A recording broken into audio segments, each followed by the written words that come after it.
Olá, pessoal, tudo bem? Vamos continuar, né, a nossa conversa sobre a modernidade da literatura brasileira.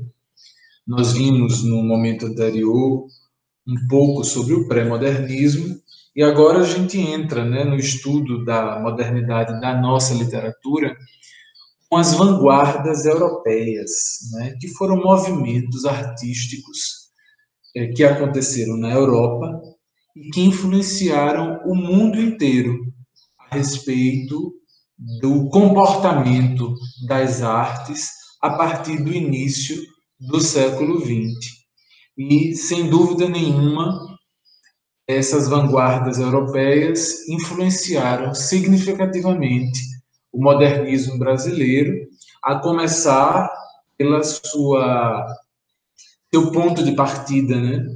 Que foi a Semana de Arte Moderna de 1922, ocorrida em São Paulo. Veja, o que são as vanguardas europeias, né? Como eu falei inicialmente, foram movimentos artísticos que tiveram grande força na França, considerando que a França, Paris especificamente, é um celeiro cultural até hoje, né, para o mundo, sempre foi um celeiro cultural para o mundo. Então, as vanguardas, né, constituíram movimentos artísticos, né, vanguarda vem do termo francês avant-garde, que significa aquilo que marcha na frente. Então, esses movimentos, eles apresentavam propostas inovadoras e antecipavam para o mundo como seriam as artes no futuro próximo, né? No futuro ainda naquele século, tá?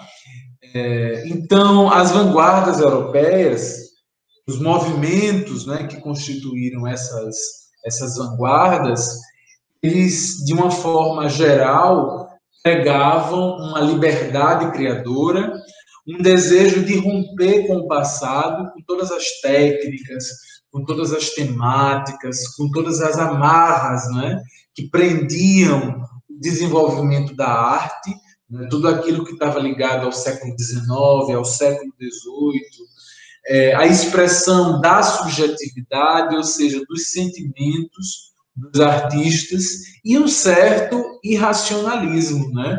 Era uma arte que não estava muito preocupada em se explicar, né? Ela estava mais ligada ao inexplicável, né?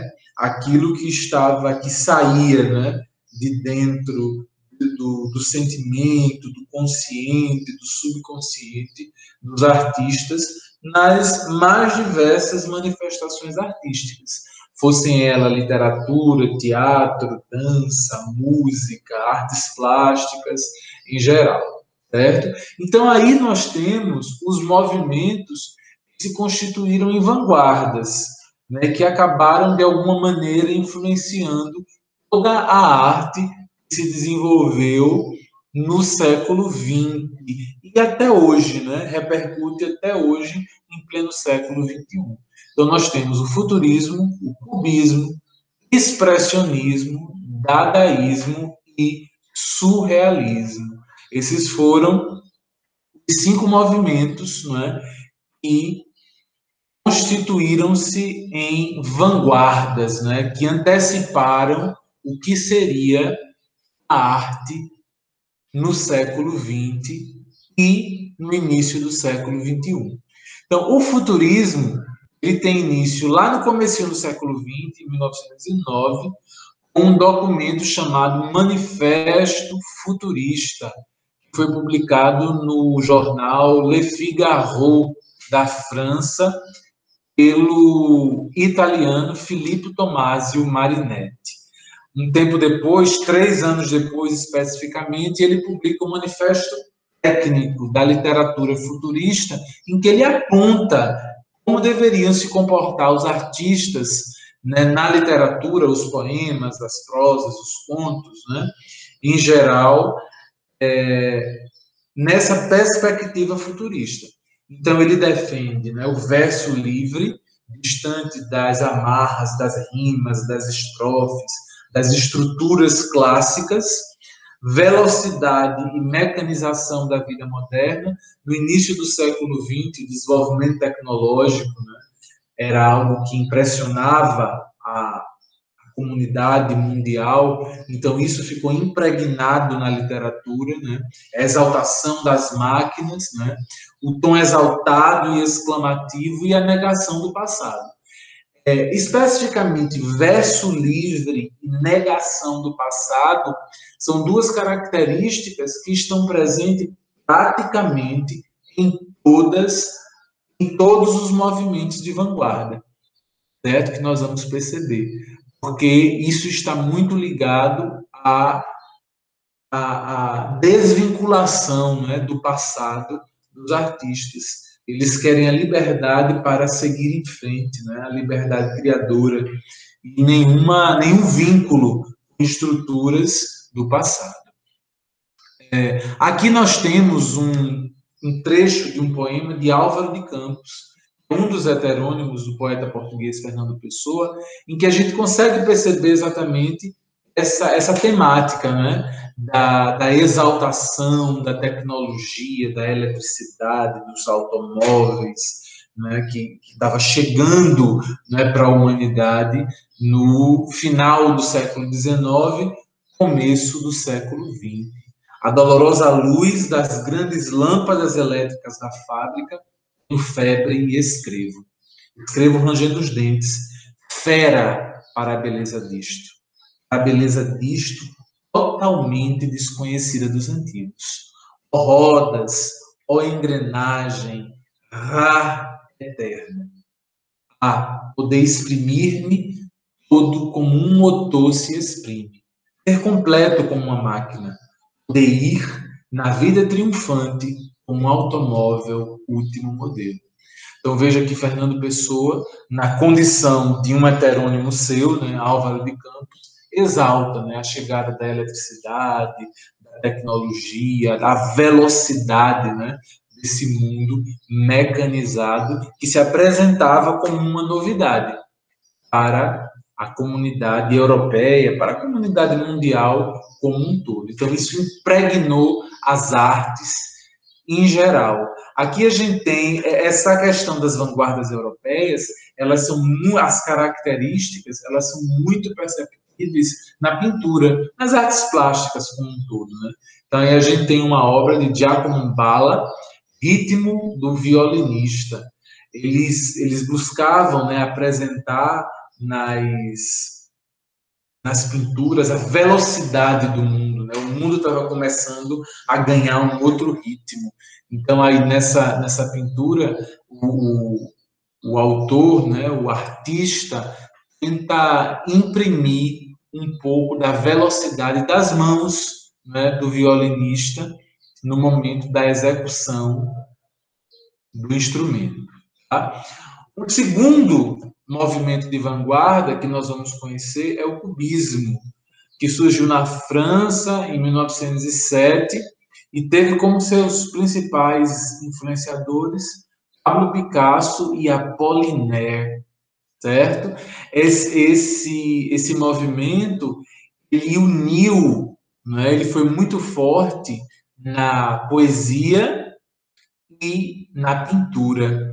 Houve um intercâmbio, né, artístico-cultural entre poetas e pintores.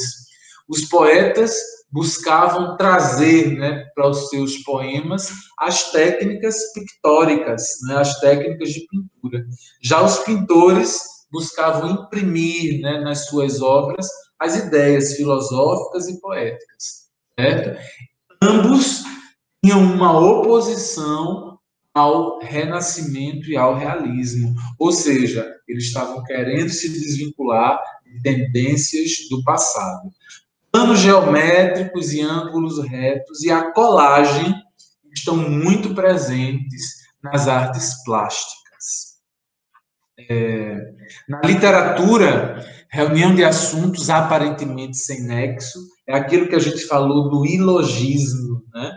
De não buscar uma arte que se explicasse, fosse uma arte livre, ligada ao inconsciente, ao subconsciente dos artistas. Mistura de temas, espaços e tempos diferentes. O cubismo veio, né, décadas depois, a influenciar um movimento artístico chamado de concretismo no Brasil, nas décadas de 50 e 60, que a gente vai ver um pouco mais à frente, certo? As suas obras na literatura cubista estavam muito ligadas ao humor, ao anti-intelectualismo, ao instantaneísmo, ou seja, colocar no papel aquilo que acontece agora, aquilo que eu penso agora, e linguagem predominantemente nominal, ou seja, poucos verbos, né? Mais substantivos e adjetivos na construção. Aqui a gente tem um poema de característica cubista do Oswald de Andrade, Hípica, saltos recordes, cavalos da penha, correm jóqueis de Higienópolis, os magnatas, as meninas, e a orquestra toca chá na sala de coquetéis. E por que essa obra, nós podemos dizer que ela tem uma característica cubista? Perceba que parece uma colagem de coisas, uma colagem de imagens, né? O magnata, as meninas, o chá, a orquestra, né? Parece que ele está fazendo uma colagem, né? São cubos, né? São trechos do que ele está vendo, do que ele está querendo retratar. Então, é aquilo que eu falei no início, né? Os poetas buscavam retratar nos textos aquilo que os pintores retratavam nas pinturas, nas artes plásticas.